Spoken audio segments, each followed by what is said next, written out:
주님 안에서 승리하는 복된 하루가 되시기를 간절히 축원을 드립니다. 나라들마다 다 그 민족의 백성들의 어떤 이런 민족성이 조금씩은 다릅니다. 유머이긴 하지만 여러분들 아무튼 유머로서 들어주시면 감사하겠습니다. 남편이 바람필 때, 또한 이 바람피는 것을 알았을 때 나라별로 어떠한 반응을 보이는가라는 것을 물어봤더니, 먼저 첫 번째, 까칠한 이탈리아 사람은요 남편을 죽인다고 그럽니다.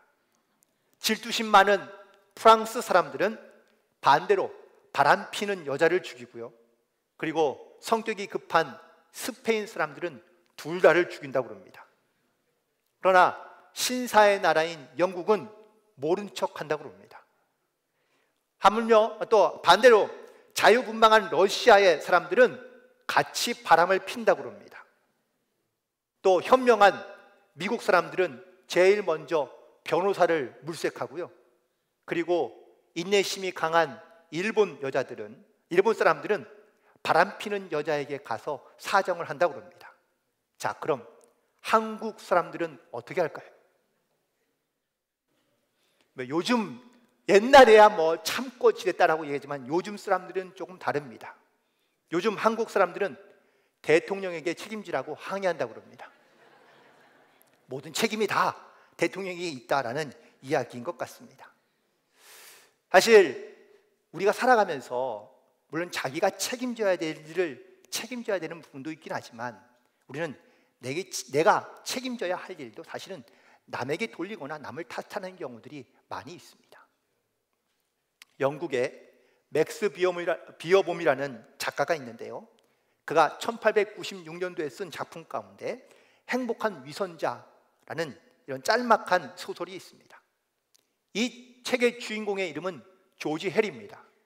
그런데 여기에 다 의도가 있는 것이죠. 헬, 이거는 영어로 지옥이라는 뜻입니다. 그래서 이 사람은 부도덕하고 탐욕스럽고 파괴적인 성품을 갖고 있는 사람이며 얼굴도 매우 흉악스러운 얼굴을 하고 있었다고 합니다. 이렇게 방탕한 생활을 하던 그가 어느 날 자기의 마음을 송두리째 빼앗아 버리는 한 여인을 만나게 됩니다. 그녀의 이름은 제니 미어라는 여인인데, 그녀를 본 순간부터 사랑에 빠지게 되고, 그리고 그녀를 어떻게 하든지 사랑을 얻고 싶은데 자기의 모습 때문에, 얼굴 때문에 자신감이 없는 겁니다. 그래서 그는 결심합니다.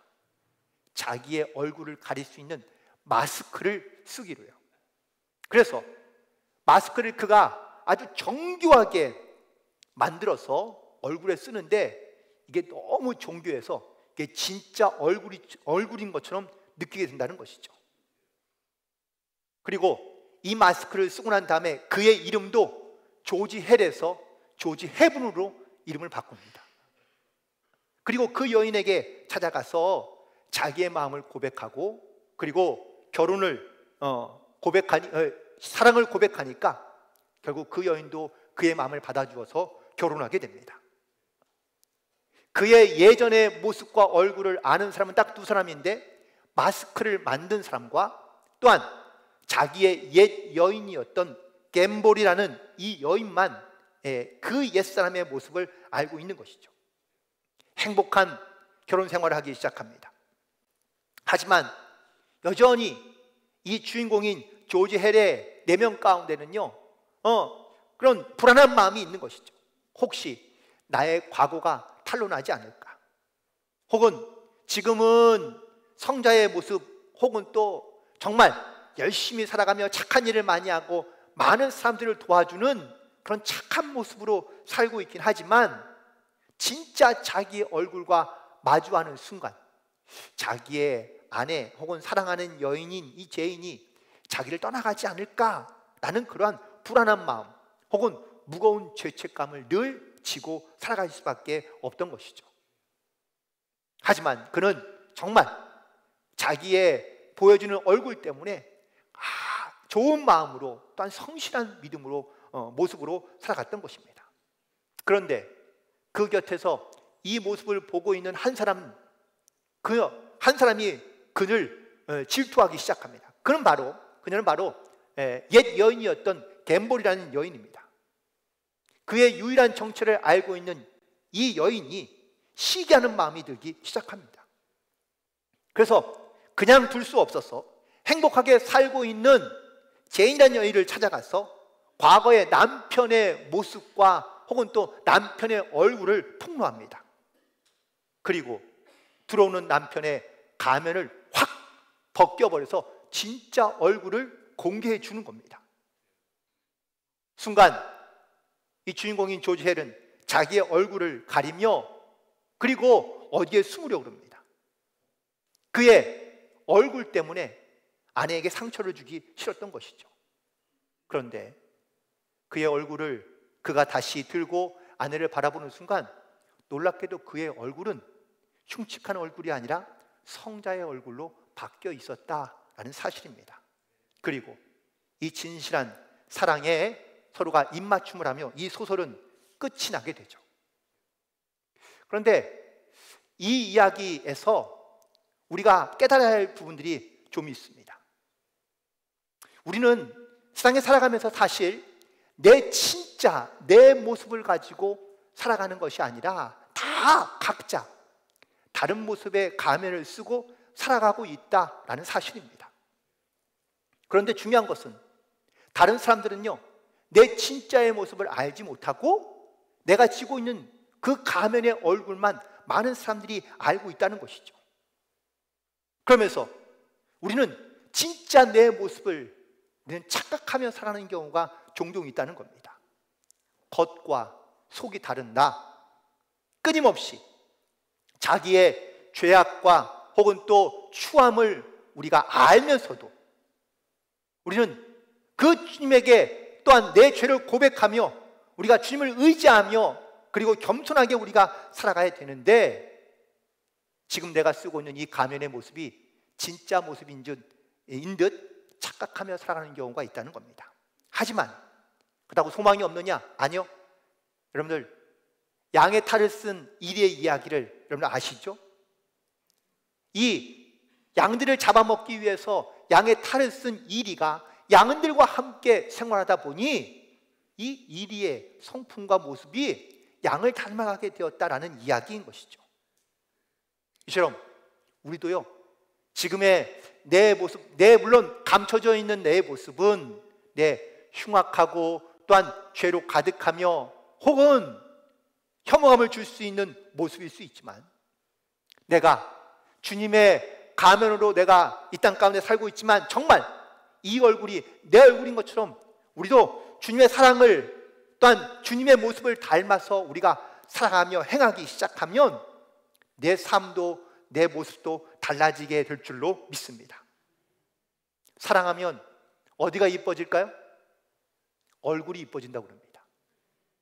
얼굴이 이뻐지면 마음도 이뻐지고요, 마음이 이뻐지면 생각하는 것도 이뻐지게 됩니다. 얼굴이란 두 가지의 단어로 되어 있는 것입니다.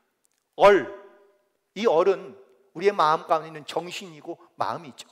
굴은 형태입니다. 즉 마음의 형태가 바로 내 얼굴의 모습이라고 말하고 있는 겁니다.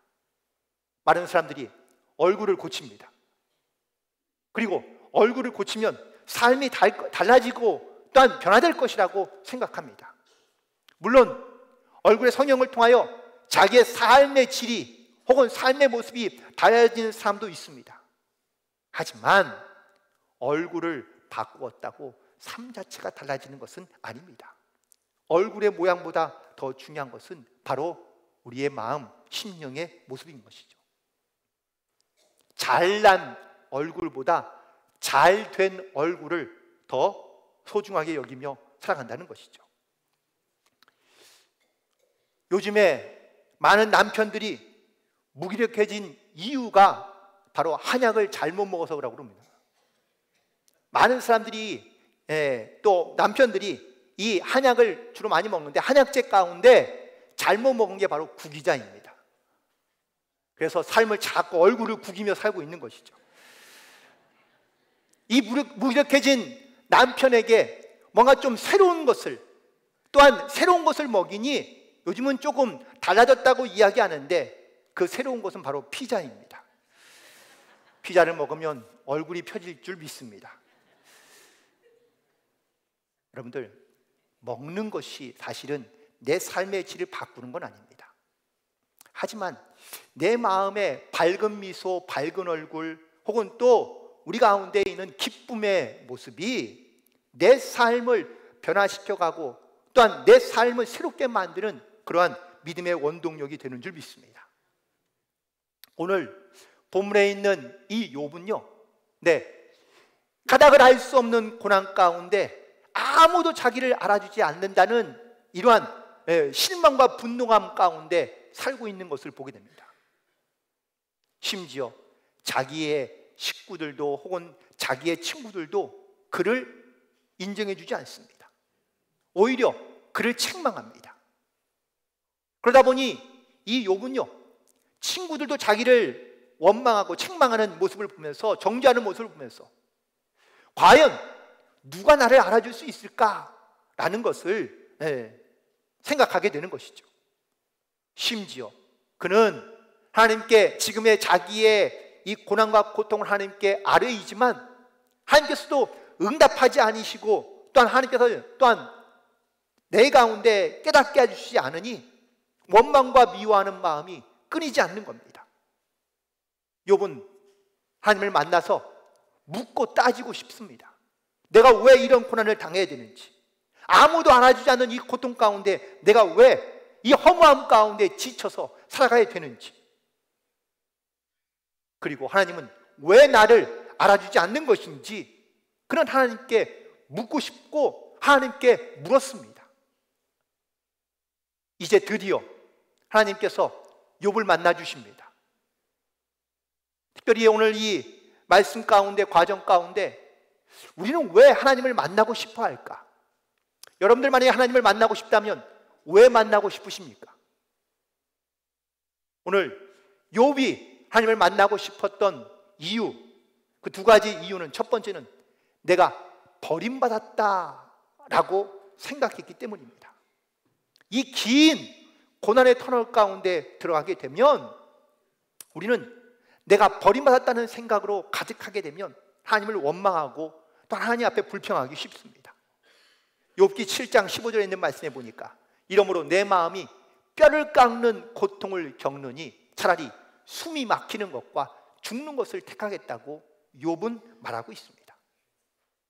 여러분, 욥이 하루하루를 견디며 살아가고 있는데 이 하루가 그냥 하루가 아니라 1년 같고 10년 같은 그러한 고통 가운데 살고 있는 것이죠. 너무나 괴롭습니다. 그래서 하나님께 간구하며 기도합니다. 이 고난이, 이 고통이 왜 나에게 온 것인지 그 이유를 알려달라고 하나님께 묻지만 하나님은 대답하지 않으십니다. 그러니 버림받은 것처럼 느껴지는 겁니다.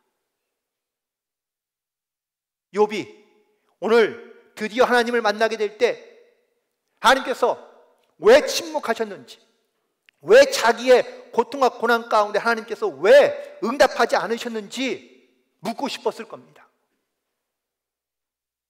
그러나 하나님은 침묵하는 분이 아니라는 것을 말씀하고 있습니다. 하나님은 분명히 지금도 우리에게 찾아오시고 말씀하시는 하나님이신 줄로 믿습니다. 그런데 우리가 이 너무 깊은 자기의 어떤 연민이나 고난 가운데 또한 버렸다는 생각이 들기 시작하면 하나님이 내 곁에 계신지 또한 나에게 어떤 말씀을 하시는지 우리가 잘 듣지 못할 때가 많다는 겁니다.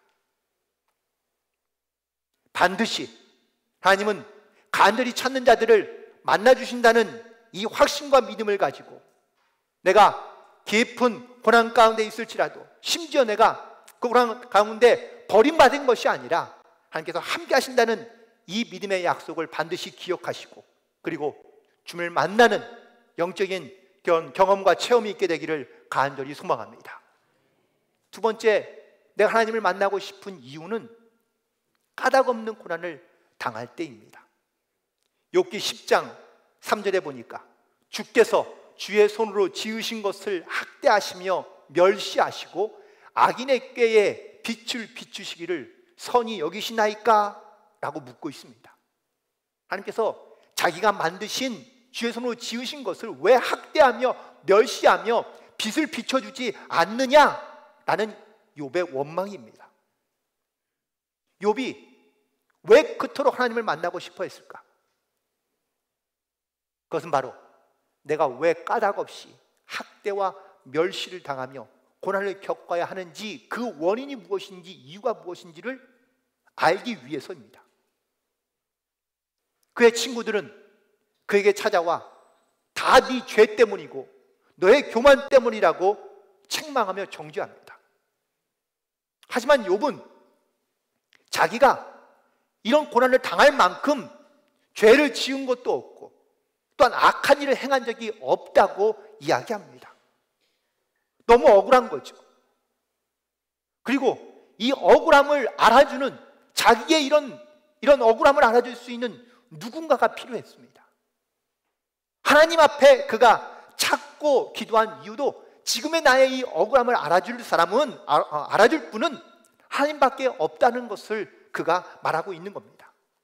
그런데 하나님이 응답이 없으십니다. 침묵하십니다. 그러자 이런 고난을 당하고 있는 욥은요, 그래서 자기의 인생을 포기하려 합니다. 모든 것을 다 내려놓고 차라리 죽는 게 낫겠다라고 이렇게 욥은 고백하고 있는데, 혹시 여러분들 가운데 인생을 포기하고 싶거나 또한 까닭없는 고난으로 인하여 마음의, 영혼의 괴로움과 혹은 또 힘듦과 고통을 혹시 여러분들 갖고 계신 분이 있습니까? 그렇다고 여러분들 포기하지 마시기 바랍니다. 반드시 끝까지 하나님이 나와 함께 하신다는 것을 믿음으로 고백하며, 그리고 주님께 나아갈 때 반드시 여러분을 만나주시는 귀한 은혜가 나타나게 될 줄로 믿습니다. 누구나 신앙생활을 하다 보면 가끔 정말 하나님이 낯설게 느껴질 때가 있습니다. 하나님이 왜 이러시지? 하나님이 왜 나에게 이러시지? 왜 이런 고난을 주시지? 그래서 하나님께 묻습니다. 하나님, 왜 이런 고난을 주십니까? 이 고난의 의미가 무엇입니까? 그런데 하나님께서는 아무런 말씀이 없으십니다.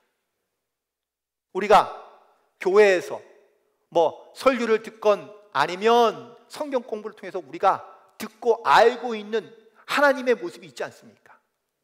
우리가 부르시면 응답하시고, 또한 우리의 어떤 이런 모든 문제 가운데 하나님께서 도우시고 역사하신다, 내가 그걸 믿음으로 신하고 고백하기도 했지만, 이런 고난이 찾아오고 까닭을 알 수 없는 고난 가운데 있다 보면 하나님이 멀리 있게 느껴지거나 하나님이 나와 함께하지 않는다고, 그렇게 해서 하나님을 낯설게 느껴질 때가 많다는 겁니다.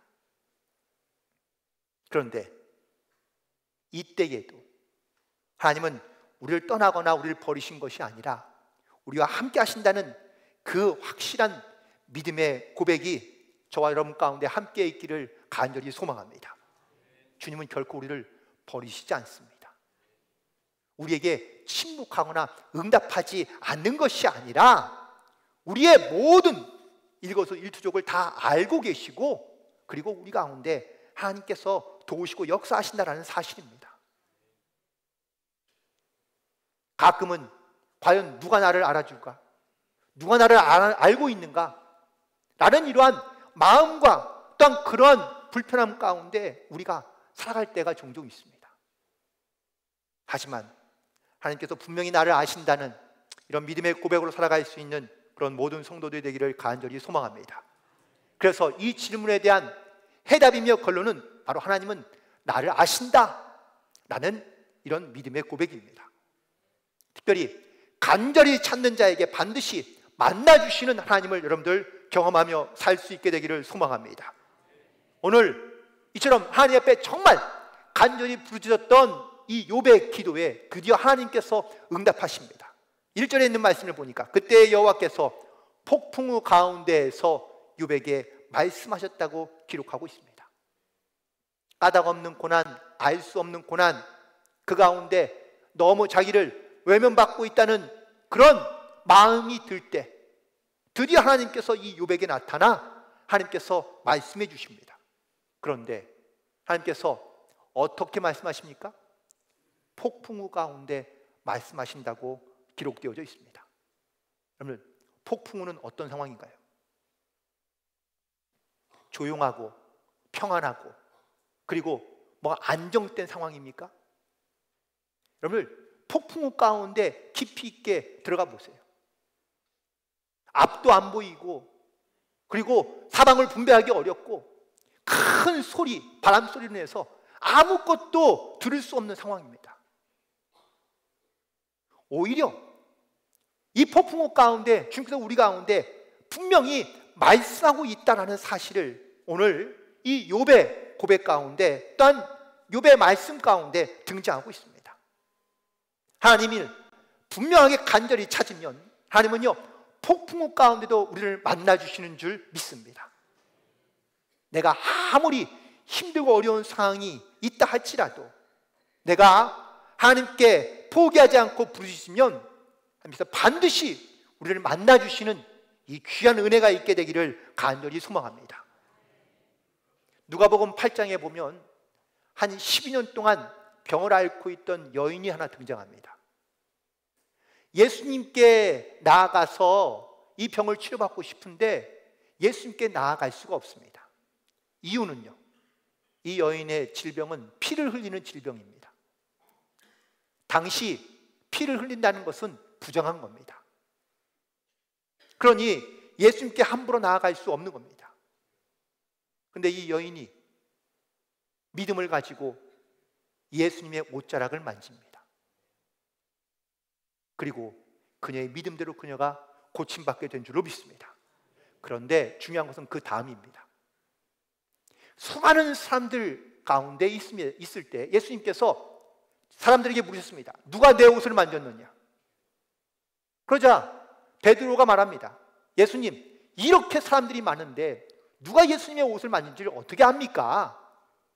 라고 말하자 예수님께서 누가 내 옷을 만졌고 내게서 능력이 빠져나갔다는 것을 예수님은 알고 있다고 말씀하십니다. 여러분, 예수님이 하나님이 과연 모르고 계실까? 모르실까? 아닙니다. 하나님은 다 아십니다. 내가 어떤 믿음으로 어떤 마음으로 내가 주님 앞에 나아오는지 주님께서는 다 아시는 줄 믿습니다.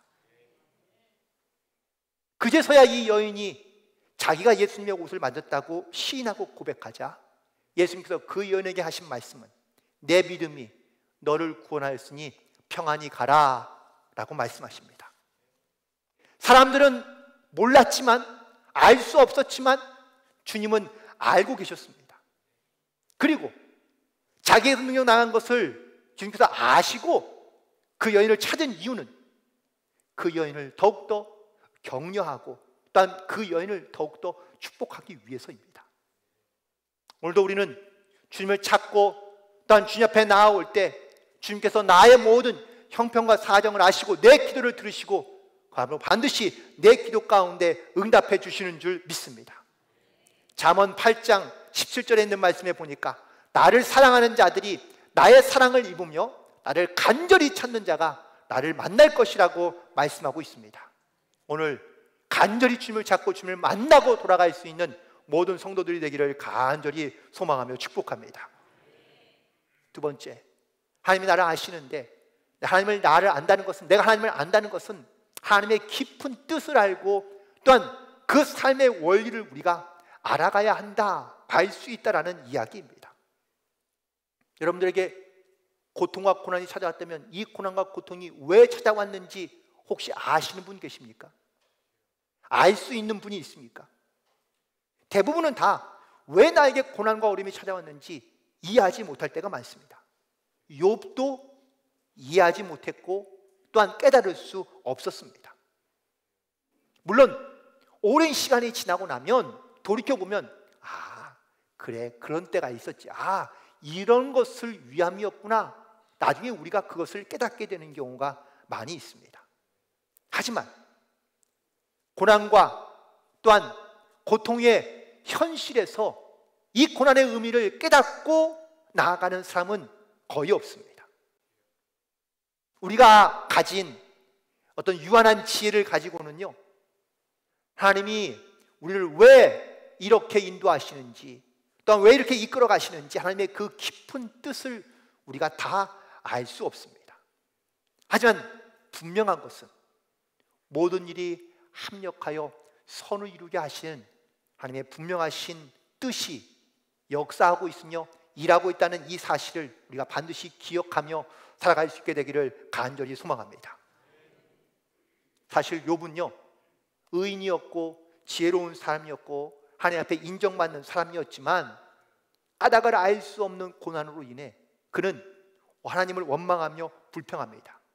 심지어 욥은 자기는 맞고 하나님이 틀렸다고 이야기합니다.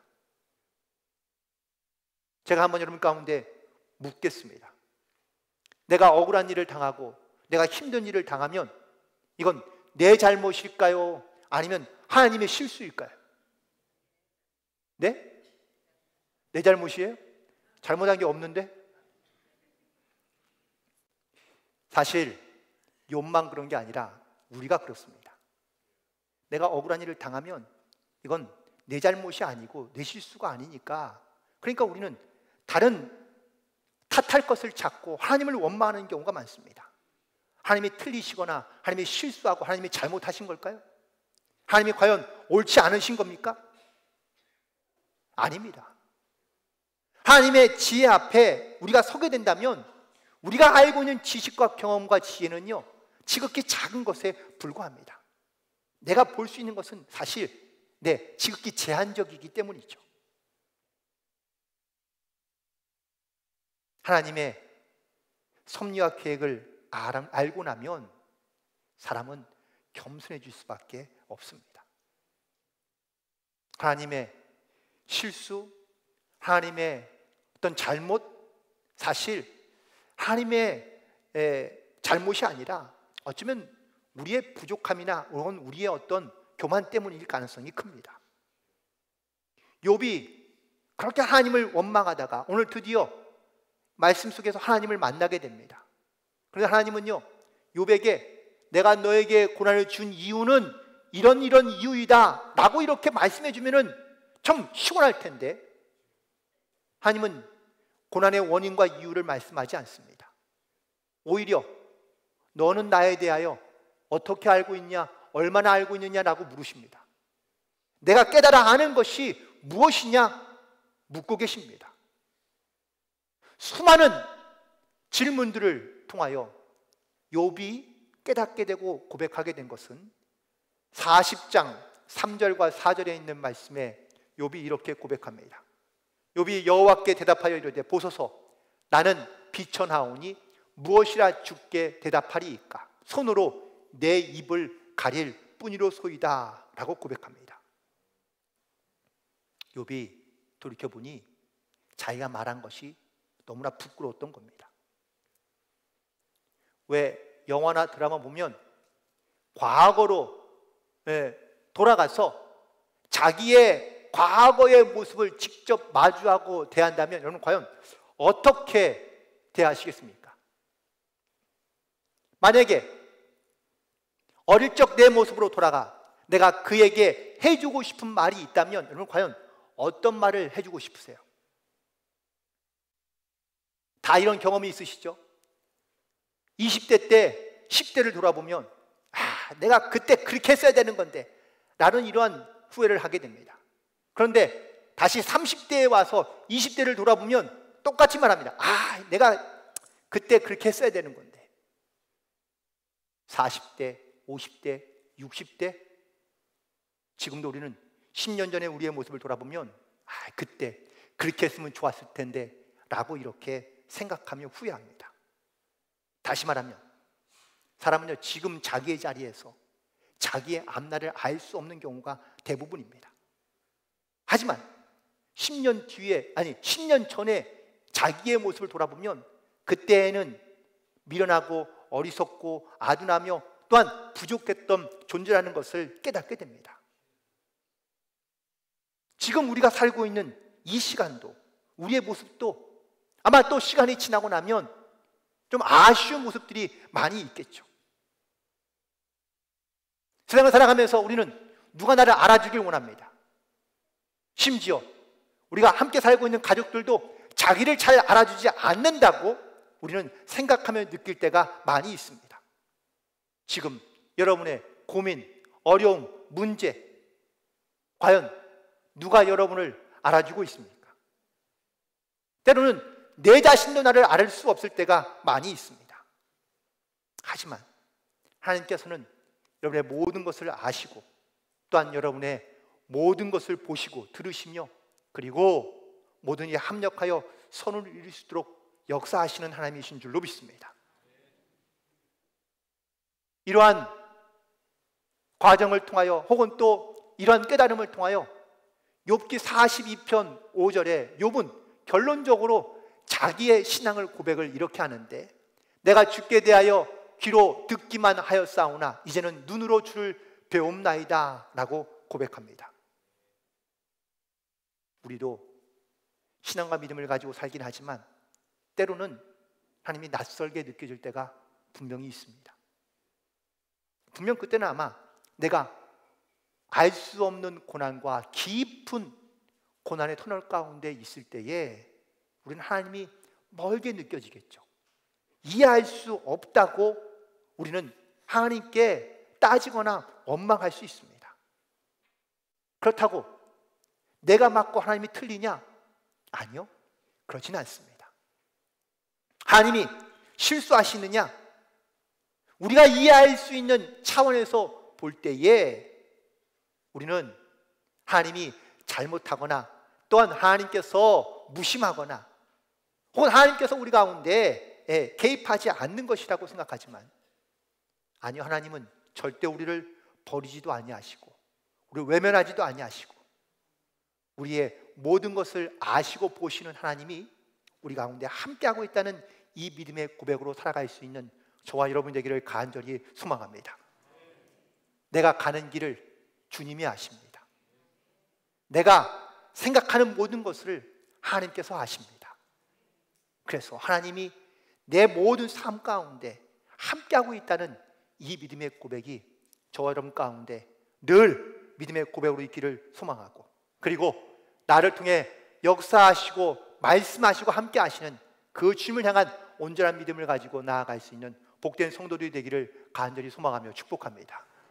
네, 잠깐 함께 찬양할 수 있을까요? 찬양의 주가 보이신 생명의 길 후렴 부분만 우리 함께 찬양할 텐데, 네, 후렴 부분에 보면 바로 나를 아시고 나를 보시고 그리고 나와 함께 하시는 하나님을 우리가 고백할 수 있게 되기를 소망합니다. 나의 길 오직 그가 아시나니 나를 단련하신 후에는 내가 정금같이 나온다는 이 믿음의 고백이 함께하기를 소망합니다. 함께 찬양하죠.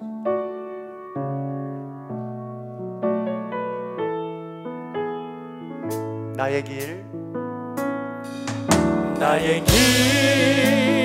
오직 그가 아시나니 나를 단련하신 후에 내가 정금같이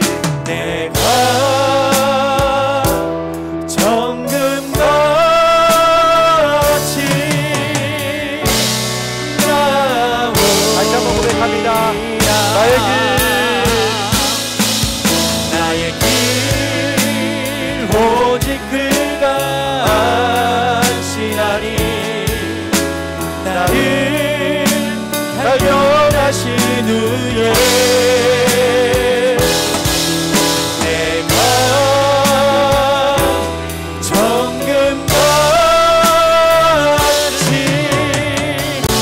정금같이 나오리라. 함께 기도하기 원합니다. 하나님, 나의 모든 생각을 아시고 나의 마음을 아시고 나의 형편을 아시는 아버지 하나님, 오늘 하나님께서 나와 함께 하신다는 믿음의 고백이 하나님 우리의 마음과 입술의 고백 가운데 선포되기를 소망합니다. 하나님, 지금의 알 수 없는 고난과 깊은 고난의 터널 가운데 우리가 낯설게 느껴지는 하나님이 있을 때가 있지만 우리는 하나님께서는 나를 떠나지도 버리지도 아니하시고 나와 함께 하신다는 이 믿음의 고백이 우리 가운데 있기를 소망하며 나의 길을 아시는 주님께서 나를 연단시키고 정금같이 단련되어 주님의 온전하신 뜻을 따라 행하며 살아갈 수 있는 복된 삶이 되게 역사하여 주옵소서.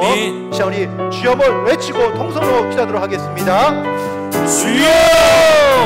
할렐루야. 하나님, 오늘 우리의 아버지 모든 생각하는 것을 아시고 내 마음을 아시고 내 중심을 아시는 아버지 하나님, 나를 떠나며 내 삶의 가운데 아니 알 수 없는 나올 수 없는 어렵구나 어려움 가운데 내가 떠나며 나를 아버지 없다시는 하나님의 인정을 생각하지만 모든 나를 떠나지도 아니하시고 버리도 아니하시고 나와 함께 하신다는 주님의 고백이 내 고백 가운데 하나님의 사랑을 역사하여 오직 나를 바라보며 나와 나를 보여 하나님 역사하시는 시험들의 주여가 하나님으로 영원히 주님에게 역사하여 다시 한번 오늘 주 앞에 간구하며 기도하오니 주여 우리의 모든 행복함을 드러나시고 우리를 새롭게 역사하여 주시며 하나님을 향한 온전한 믿음으로 다시 한번 회복되는 귀한 역사 나타날 수 있도록 주여 구하여 주옵소서.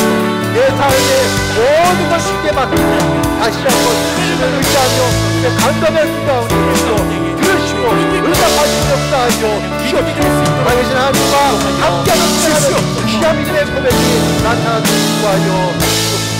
우리 가운데 함께하시는 주님을 찬양하오며 예수님의 이름으로 기도드리옵나이다.